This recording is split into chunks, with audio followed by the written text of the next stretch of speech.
moesten niet verplanten. De kans is klein dat hij nog aan zal slaan. Dan teert er weg en liet zijn bleetjes vallen. Daar is het vergroot en ook met hem heel gauw gedaan. Het is een oud gezagde en een stukje werkelijkheid. Zo hier in de natuur, maar ook het leven heel scheidt. De wortels zitten dieper als menigeen zich denkt. Dat wordt echt vergeten door een gewicht is een wink. En een oude boom, die moesten niet verplanten. De kans is klein dat hij nog aan zal slaan. Dan teert er weg en liet zijn bleetjes vallen. Dan is het vergoed en ook met hem heel gauw gedaan. Ik heb ze zien vertrekken naar een flat of bejaardenhuis. De ene ging vrijwillig, de andere dat er moest. Die hebben het dan het zwaarste, want dan wordt voor dich beslist.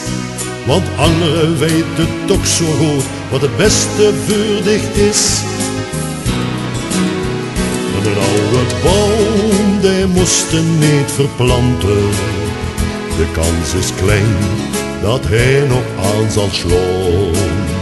Dan teert er weg en liet zijn bleetjes vallen. Dan is het vergoed en ook met hem heel gauw gedaan.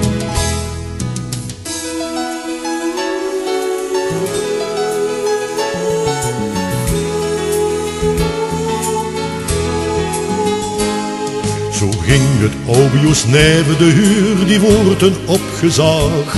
Het huis van hun moest wieken en een nieuwe weg wordt aangelegd. 45 jaar door hun leven en leed gedeeld. Dat deed dan Pines de weg moest, zus wien wond die maar niet heilt. Een oude boom, die moesten niet verplanten. De kans is klein dat hij nog aan zal slaan. Dan teert er weg en liet zijn bleetjes vallen. Dan is het vergoed en ook met hem heel gauw gedaan. Ze komen nog geregeld bij ons wandelen in de straat. Om eens even kusten kallen, meestal hebben ze tante koud. Ze kennen een drieën niet vingen, ze missen hun vertrouwde stak. Hoe ze immer gelukkig worden, vindt het vrij met zich nog in zek. Een oude boom, die moesten nooit verplanten.